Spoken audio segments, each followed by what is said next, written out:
नमस्कार। कल मैंने आपको बताया था कि मेरा ट्रांसफ़र सत्ता के बदलने के तुरंत बाद inter state border police force से एडिशनल एसपी बाराबंकी के पद पर हो गया।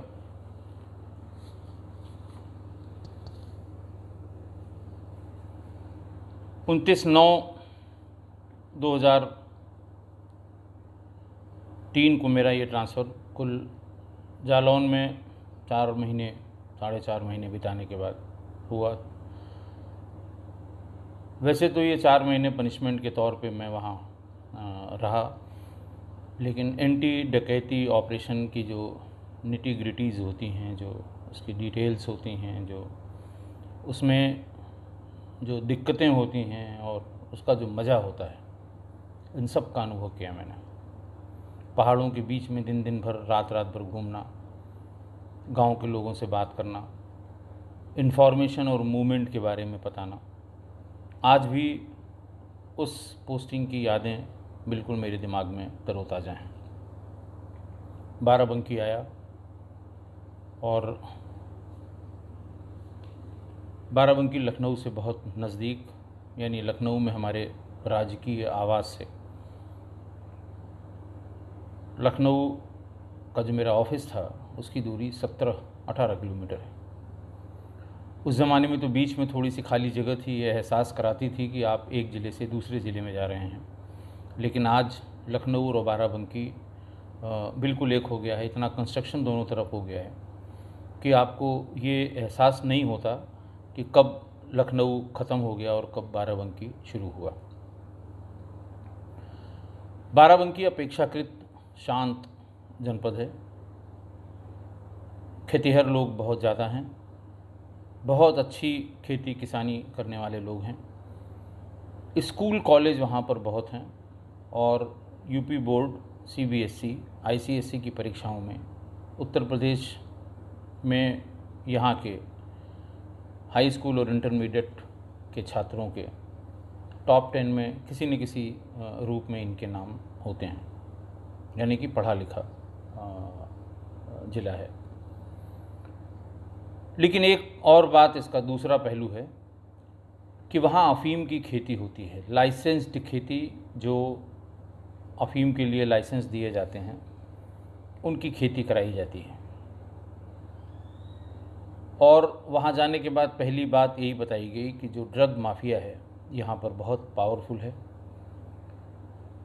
पॉलिटिकली बहुत पावरफुल है, अदरवाइज़ भी बहुत पावरफुल है, बहुत पैसे वाला है और बहुत मैनिपुलेटिव है। मैं चूँकि बॉटनी का विद्यार्थी रहा हूँ, ओपीएम के प्लांट्स या ओपीएम के पत्ते, फूल, ये सब तो मैंने अपनी लेबोरेटरी में, हर्बेरियम में, सब में देखे थे। लेकिन उसके खेत जैसा टीवी में कभी अफ़गानिस्तान और पाकिस्तान के पहाड़ी क्षेत्रों में दिखाए जाते थे, वो मैंने नहीं देखे थे। इसका सीज़न जब शुरू हुआ तो मैंने उसको भी देखा। बहुत ही खूबसूरत पेड़ होता है, बहुत ही जितने एरिया का लाइसेंस होता है उनका, उस एरिया में जो खेती करता है, लाइसेंसी यानी जो लाइसेंस होल्डर है वो खेती करता है, उसकी एक एक प्लांट की रखवाली करता है, उसकी एक एक पॉपी की रखवाली करता है। सफ़ेद सफ़ेद बड़े फूल, उसके नीचे गोलाई में घड़े के आकार का उसका फल, उसके फलों के ऊपर नुकीली धारदार चीज़ों से उस पर शाम को धार लगाई जाती है और सवेरे तक उसमें से उसका दूध, उसका मिल्क यानी उसका लेटेक्स बाहर आ जाता है और किसी शार्प ऑब्जेक्ट से उसको खुरच के एक बर्तन में डाल दिया जाता है। उसके बाद जो लाइसेंस की शर्तों में जितनी एरिया का, जितने क्षेत्रफल में उसको खेती करने का लाइसेंस दिया जाता है, उसके सापेक्ष उसे कितने किलो क्रूड ओपीएम, क्रूड अफ़ीम, कच्चा अफ़ीम सरकार को देना होता है। जो सरकारी संस्थाएं हैं जो उसकी ख़रीद करती हैं, वो कितना देना होता है वो फिक्स होता है। वो उनको इकट्ठा करके वहाँ ले जाते हैं और उसको प्रति किलोग्राम के हिसाब से उसका पैसा सरकार उनको पे कर देती है।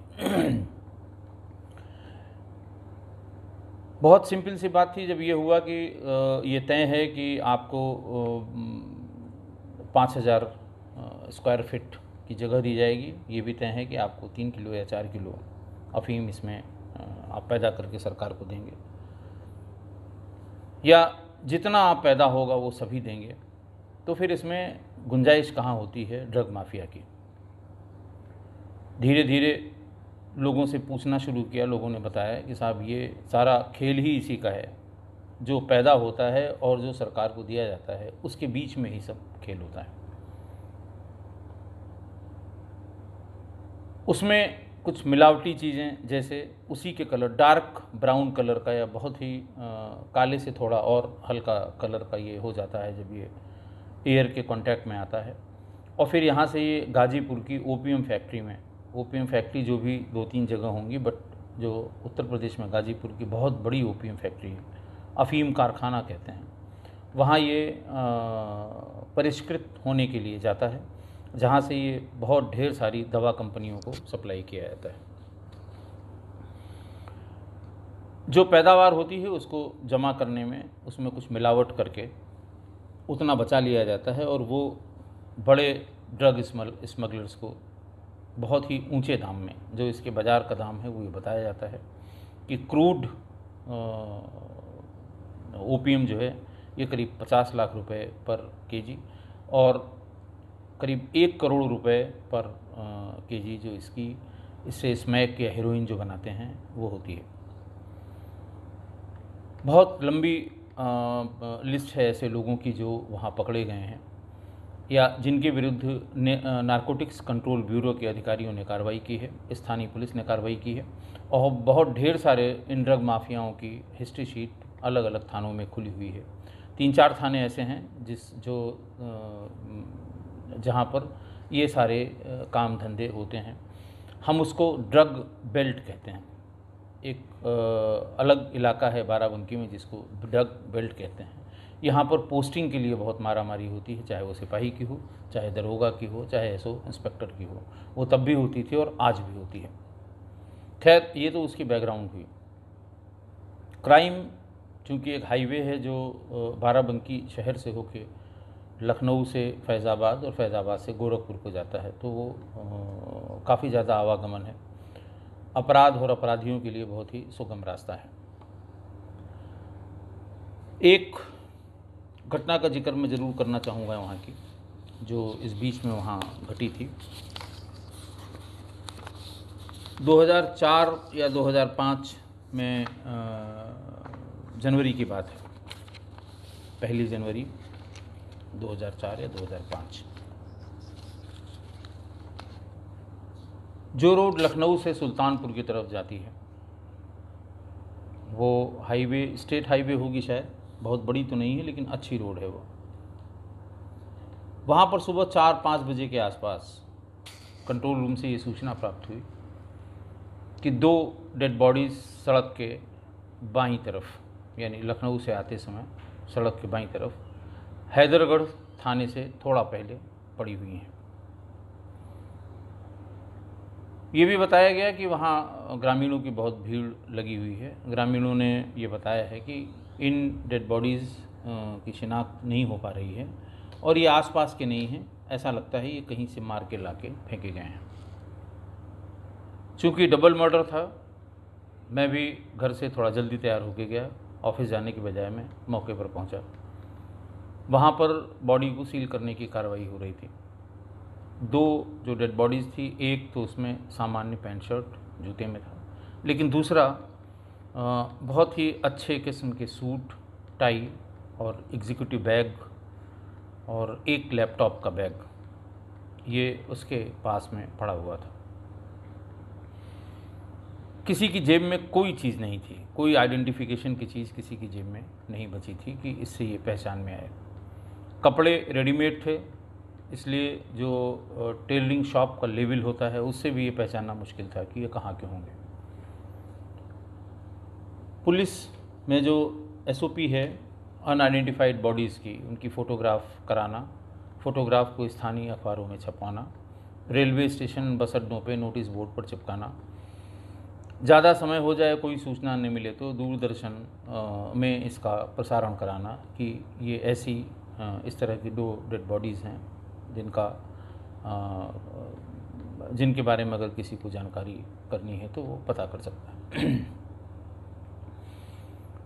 उसी में थाने का नंबर, उसी में सीओ का नंबर, हमारा नंबर और एसपी बाराबंकी का नंबर भी दिया जाता है कि अगर कोई भी व्यक्ति किसी का गायब हो, गुमशुदा हो, लोग ढूंढते ढूंढते आते थे तो उनके कपड़े सुरक्षित होते थे, उनके जो पोस्टमार्टम की रिपोर्ट है वो सुरक्षित रखी जाती थी, आज भी रखी जाती है, तो उससे उनका पता किया जा सकता है। 1 महीना हो गया, 1 महीने बाद पूछते पूछते एक की बॉडी का आइडेंटिफिकेशन हुआ। आजमगढ़ के रहने वाले थे वो, वहाँ के जो टाउन एरिया के चेयरमैन थे उस समय, तत्समय 2004-2005 की बात है, उनके कोई चचेरे भाई थे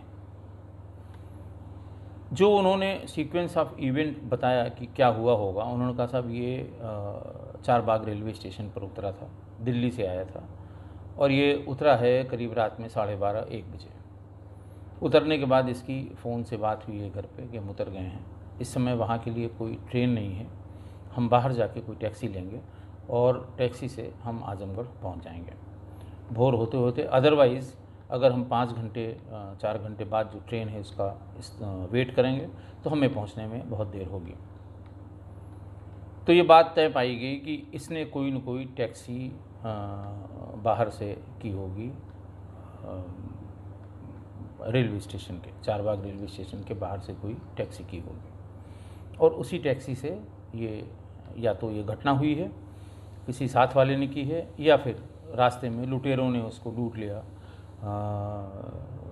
टैक्सी को, 2 लोगों को मार दिया और टैक्सी लेके वो चले गए। एक टीम वहाँ भेजी गई, चूँकि वो लोग परसू कर रहे थे, एक टीम भेजी गई Charbagh railway station. Charbagh railway station पर बहुत ढेर सारे मुकदमे पहले से कायम होते हैं। कभी किसी टैक्सी को कोई बदमाश, 4-5 बदमाश किराए पर ले जाते हैं, 50-100 किलोमीटर आगे जाके ड्राइवर को गोली मार के फेंक देते हैं या उनके हाथ पांव बांध के और गाड़ियां लूट ले जाते हैं। उस तरह के मुकदमे वहाँ कायम थे। दूसरा, गाड़ियों के छीनने के मुकदमे कायम थे। चारबाग में इस तरह के बहुत ढेर सारे मुकदमे पहले से ही कायम थे। आजमगढ़ की ओर जाने वाली या आजमगढ़ से संबंधित जो मुकदमे थे उनको सबको एक एक करके किया गया, सूचीबद्ध किया गया और ये देखा गया कि क्या उनसे कोई सिमिलरिटी तो नहीं है। कोई बहुत बात आगे नहीं बढ़ी। इसके बाद आसपास के जनपदों के लिए टीमें, बहुत ये सेट प्रोसीजर है किसी भी अज्ञात डेड बॉडी के लिए, ये सेट प्रोसीजर है। और कभी कभी इस तरह की अज्ञात डेड बॉडीज़ को पता लगाने में कोताही अगर होती है और बाद में पता लगा कि ये कोई बहुत इम्पॉर्टेंट आदमी था, कोई बहुत ऐसा आदमी था जिसके पास कोई इम्पॉर्टेंट कागजात थे, कोई सरकारी आदमी था या साइंटिस्ट था, इस तरह का अगर कोई आदमी होता है तो बहुत इसका हल्ला होता है और उसमें जिम्मेदारी फिक्स हो जाती है कि भाई इसको ढूंढने के क्या क्या प्रयास किए गए, क्या क्या सीरियस एफर्ट्स किए गए, नहीं किए गए तो क्यों नहीं किए गए और किसने इंटरेस्ट नहीं लिया। इसी आधार पर जिम्मेदारी फिक्स करके और लोगों के विरुद्ध कार्रवाई होती है। तो इसलिए कम से कम जो कार्रवाई है, ढूंढने की जो कार्रवाई है, उसमें लिखा पढ़ी में सब अपने आप को दुरुस्त रखते हैं। जो थाने के आईओ हैं, इन्वेस्टिगेटिंग ऑफिसर हैं या थाने के प्रभारी हैं। फिर टीम का गठन किया गया। आसपास मैसेज किए गए कि क्या रोड के किनारे इस तरह की और घटनाएं हुई हैं जहां पर अज्ञात बॉडीज़ मिली हैं, अगर उनकी पहचान हो गई है तो क्या इस गैंग का कहीं कोई पता लगा है। ये सूचनाएं इकट्ठा करने में कोई 10, 12, 15 दिन और लग गए और ये पता लगा कि इस तरह की घटनाएं बहराइच, बस्ती, लखनऊ के अलग अलग इलाकों में कहीं एक आदमी, कहीं 2 आदमी पिछले 3-4 महीनों में इस तरह डेड बॉडी मिली और फिर उसके बाद उनकी पहचान हुई, कभी महीने भर बाद, कभी 2 महीने बाद। और ये पता लगा कि वो बस अड्डे से, लखनऊ में चारबाग रेलवे स्टेशन के सामने बस अड्डा भी है, बस अड्डे से या रेलवे स्टेशन से यात्री उतरे थे, उन्होंने टैक्सी की थी और टैक्सी से वो गए और उनके साथ ये दुर्घटना हो गई। उनके पास बहुत ढेर सारा सामान था, वो लूट लिया गया और बॉडी यहाँ पर पड़ी मिली। एक चीज़ कॉमन हुई कि ऐसा कोई गैंग सक्रिय है जो रेलवे स्टेशन पर लोगों को सवारी के रूप में बैठाता है और आगे उसको लूट लेता है। पिछले 1 साल में चारबाग से निकलने वाले इस तरह की कम से कम 32 घटनाएं हुई, जिनमें 32 किसी में 1, किसी में 2 आप अगर मान लें तो करीब 40 व्यक्तियों की हत्या हुई और उनका सामान लूटा गया। घटना गंभीर थी और घटना रिपीट न हो इसके लिए ये बहुत ज़रूरी था कि इसका कोई तरीका निकाला जाए। मैं बार बार कहता हूँ कि उस समय भी रेलवे स्टेशन, मुख्य मार्ग, मुख्य बाज़ार में सीसीटीवी कैमरे नहीं लगे होते थे। बहुत बड़े शोरूम में भीतर कैश काउंटर के पास लोग अपने कैश के लिए सीसीटीवी लगवा लेते थे, लेकिन सड़कों पे इस तरह के कोई सीसीटीवी नहीं लगे थे। आज की तारीख में ये घटना बिल्कुल इस तरह की घटनाएं असंभव हैं, क्योंकि चारबाग रेलवे स्टेशन के आसपास निकलने के सभी रास्तों पे 20-25 सीसीटीवी लगे हुए हैं। प्राइवेट भी लगे हैं और सरकारी भी लगे हुए हैं। कोई घटना हो जाए और कहीं से उसकी फुटेज न मिले, ऐसा संभव नहीं है, लेकिन उस समय ये हुआ। जब ये डाटा रखा गया एसपी बाराबंकी के सामने, हमारे सामने, तो ऐसा लगा कि ये कोई बहुत ही गंभीर अपराध करने वाला ऑर्गेनाइज्ड गैंग है। फिर धीरे धीरे ये भी जानकारी होने लगी कि सामान्य रूप से ये बोलेरो जो गाड़ी होती है, ये उसमें ये घटनाएं हुई हैं, क्योंकि बोलेरो गाड़ियों के छीनने की भी घटनाएं रोडवेज़ के आसपास, चारबाग रेलवे स्टेशन के आसपास हुई थी। और उस समय 2004 में साल भर में करीब 8 ऐसी गाड़ियों की छीनने की घटनाएं चारबाग यानी नाका थाना जो है वहाँ पर इसके अपराध पंजीकृत थे। तो ये तय हो गया कि ये कोई ऐसा लुटेरा गैंग है जो इस तरह से ऑपरेट करता है कि जो यात्री बाहर से आते हैं उनके सामान को देख के, उनके चाल ढाल को देख के, उनके हाव भाव को देख के और ये अंदाज़ा लगा के कि ये इनके पास कितना पैसा होगा, वो इनको लूट लेते हैं। इसके बारे में फिर डीजी ऑफिस को बताया गया और डीजी ऑफिस से एक सब जगह मैसेज कराया गया स्टेट के सभी ज़िलों में कि इस तरह की और कितनी घटनाएं हुई हैं, कहाँ हुई हैं। हम लोगों ने तो अपने आसपास के, चूँकि लखनऊ से कनेक्टेड था, तो लखनऊ, हरदोई, सीतापुर, इस तरह की जगह ये जब पता किया तो 35 ऐसी घटनाएं हुई थीं। अलग अलग ज़िलों से जब ये सूचनाएं प्राप्त हुई तो उसमें ये और तथ्य उभर कर आया है कि ये 3 पुलिस कर्मियों की, एक सीआरपीएफ के अधिकारी की भी इसी तरह हत्या हो गई और उनके हथियार भी लूट ले गए। तब बात और गंभीर हो गई। हम ढूंढते रहे, ये पता लगा कि बहराइच और बस्ती के आसपास लुटेरों का ऐसा गैंग है जो इस तरह के अपराध में लिप्त रहते हैं और ये इस तरह के अपराध हाईवे पर लूटने का काम करते हैं। उनकी इन्फॉर्मेशन मांगी गई, बस्ती और बहराइच दोनों पुलिस से ये इन्फॉर्मेशन आ गई।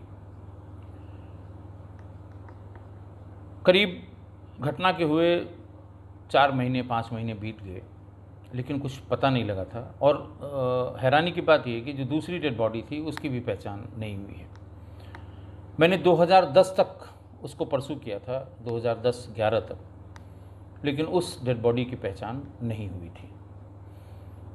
मुमकिन है कि वो कभी किसी ने सोचा भी न हो कि वो वहाँ पर इस तरह से उसके साथ कोई हादसा हो सकता है, या थक हार के उसके परिजन अब बैठ गए होंगे कि नहीं मिल रही है, या उस व्यक्ति के बारे में कोई ऐसी समस्या थी। कभी कभी लोग ये मान के चलते हैं कि भाई वो चला गया, वो नहीं आना चाहता, या जो भी परिस्थिति हो, बहरहाल उसकी आज तक हमें ऐसा जो जानकारी है कि उसकी आज तक पहचान नहीं हो पाई है। इसी प्रोसेस में जब पूरे प्रदेश से इस तरह की सूचनाएं मांगी गई तो वेस्टर्न यूपी में इस तरह की बहुत ढेर सारी घटनाएं थी और उनमें 50% से ज़्यादा थी जो अभी तक जिनका अनावरण नहीं हुआ था, जिनमें ये पता भी नहीं लगा था कि किस अपराधी द्वारा की गई है, किस गैंग द्वारा की गई है। आप अनुमान लगाइए, आपका कोई परिजन दिल्ली से, बम्बई से, किसी दूसरे शहर से नौकरी पे गया है, कमाने खाने गया है या किसी काम से गया है, वापस घर लौट रहा है, या आपका कोई परिजन आपसे मिलने आ रहा है, परिजन रिश्तेदार, और अचानक वो गायब हो जाए। 15-20 दिन बाद आपको पता लगे कि फ़लाँ हाईवे के पास में उसकी डेड बॉडी मिली है, आपको उसके आगे कुछ ना पता लगे, आप परेशान हो जाएंगे और नियति ये मान के कि हमारी नियति थी, आप चुप बैठ जाएंगे। इतनी लंबी जांच पड़ताल के बाद बस्ती से एक व्यक्ति लाया गया जो इस तरह के एक अपराध में पहले पकड़ा गया था, 2001 में पकड़ा गया था। उसको बुलाया गया, उससे बहुत लंबी बातचीत हुई, इससे सब लोगों ने बात की। हमारे सीओ हैदरगढ़ थे, इंस्पेक्टर थे, और जो घटनाएं लखनऊ में हुई थी उनसे बहुत ही डिटेल बातचीत की गई कि ये किस तरह होता है। उसने बताया कि हाँ साहब, हम पहले ये करते थे, फिर हमारा पूरा गैंग पकड़ा गया, हमारी ज़मानत हो गई है, और उसकी ज़मानत भी शायद 4 साल या 5 साल में हुई थी, 4 साल में हुई थी। कुछ लोग जेल में ही हैं, कुछ ज़मानत के बाद आए और भाग गए, नेपाल की तरफ चले जाते हैं ऐसे लोग, ताकि पुलिस दोबारा उनको परेशान न करे। उसने जो मोडस ऑपरेंडी बताई वो बहुत ही हैरान करने वाली है। उसने बताया कि साहब ये बोलेरो तो अब आई है, हम लोग उस समय ये जो महिंद्रा की जीप चलती थी, ओपन जीप जिसमें पर्दे लगे होते हैं चारों तरफ, ये बहुतायत में बहुत बड़ी संख्या में सवारी ढोने वाले माध्यम था, छोटी गाड़ियों में, जो छोटी छोटी दूरी के लिए लखनऊ से ये निकलते थे और बस्ती के लिए, बहराइच के लिए, आजमगढ़, सुल्तानपुर, बाराबंकी, रायबरेली, वहाँ के लिए जाया करते थे।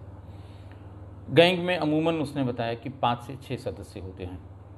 ड्राइवर होगा जो गाड़ी चलाएगा, उसके बाद एक आदमी सामने बैठ जाएगा ताकि वो सीट ऑक्यूपाइड रहे, पीछे वाली सीट में एक ही आदमी बैठेगा, 2 आदमियों की सीट सामान्य रूप से खाली रखी जाएगी, और पीछे जो सीटें होती हैं उसमें 3 या 4 आदमी बैठेंगे।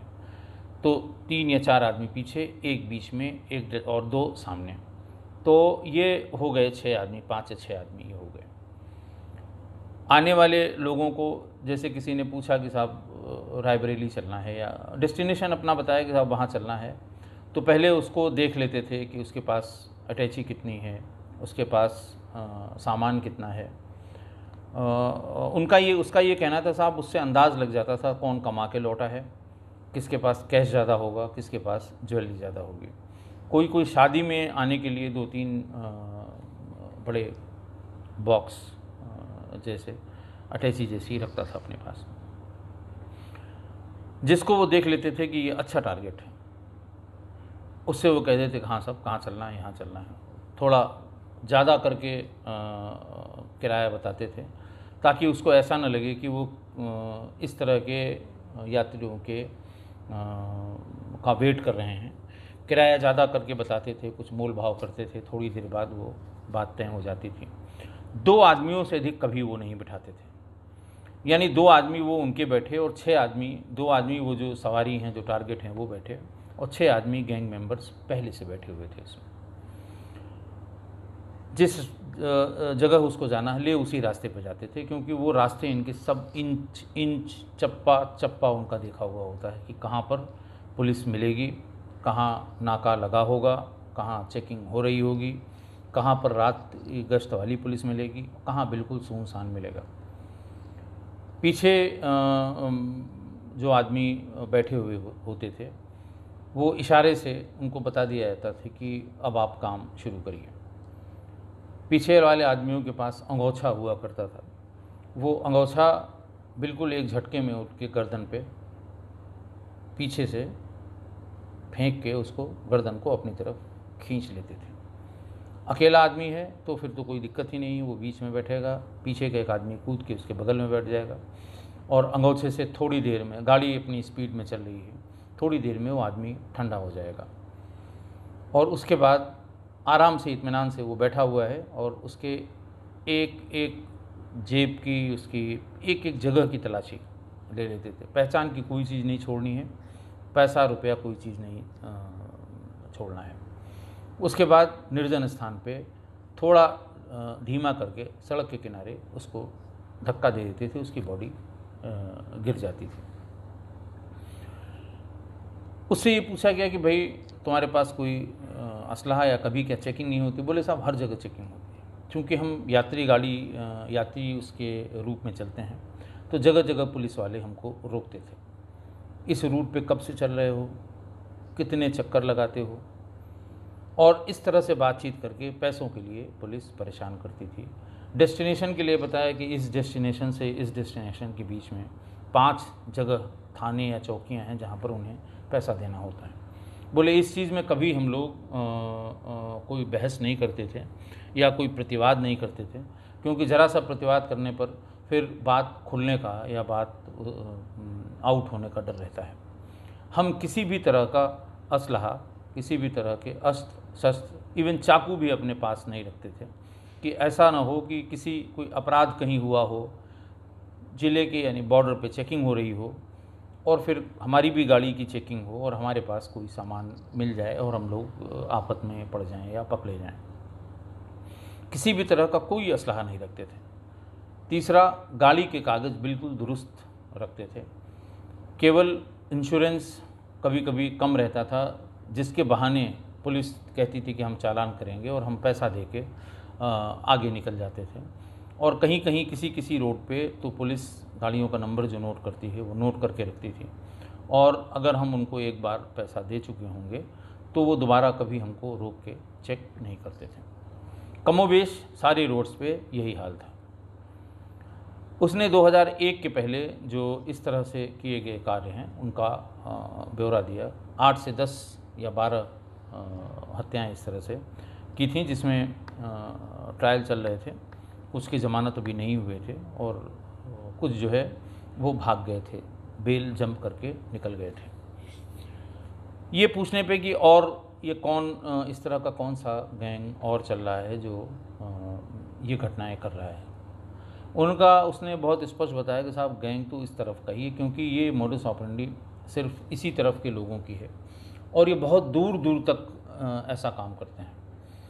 ज़्यादातर लोग पेशे से ड्राइवर होते हैं और फिर वो 3-4 लोगों का गैंग बना लेते हैं और बम्बई, कलकत्ता, उत्तर प्रदेश के बहुत ही रिमोट हिस्सों में सब जगह ये इन लोगों ने इस तरह के अपराध किए हैं। उसने कुछ लोगों के नाम भी बताए कि ये लोग हो सकते हैं जो इस समय काम ये कर रहे हैं, हम लोगों के टच में नहीं हैं। और ये भी बताया उसने कि कभी भी हम क्या काम करते हैं इस सिलसिले में कभी किसी दूसरे से शेयर नहीं करते हैं। कारण ये है कि कभी न कभी कोई न कोई आइडेंटिफाई होगा। मुकदमा हर एक का लिखा जाता है। पोस्टमार्टम में जैसे ही स्ट्रेंगुलेशन आएगा 302 यानी मर्डर का मुकदमा लिखा जाएगा, पुलिस तफ्तीश करेगी, इधर भागेगी उधर भागेगी।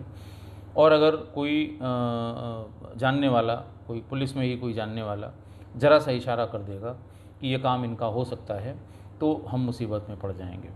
हमारे घर वाले भी यही जानते हैं कि हम टैक्सी चलाते हैं और हम जब भी बहुत ज़्यादा पैसा मिल जाता है तो वो पैसे को ये कह के कि आज लंबी दूरी का पैसेंजर मिल गया था, इस तरह के बहाने बता के घर पे पैसा भी दे देते हैं और हम अपना खर्चा चलाते हैं।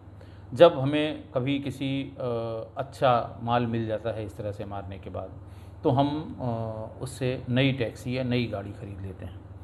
उसी के बाद बोलेरो गाड़ियों का चलन शुरू हुआ और बहुत बड़ी संख्या में बोलेरो और टाटा सूमो ये 2 गाड़ियाँ टैक्सी के रूप में इस्तेमाल की जाने लगीं और इनसे सबसे अधिक यात्रियों से लूट की और हत्या की वारदात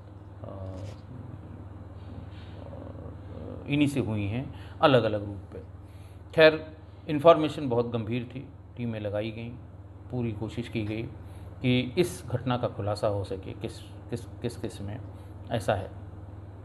इसके बाद हम जब एसटीएफ में चले गए थे ये समस्या हर दिन गंभीर होने लगी और मरने वालों की संख्या अब तक 150 के आसपास पहुंच गई थी, जो 30-32 से लेकर 150 पहुंच गई थी। फिर तब भी ये गैंग बहुत अच्छी तरह से नहीं पकड़ा गया।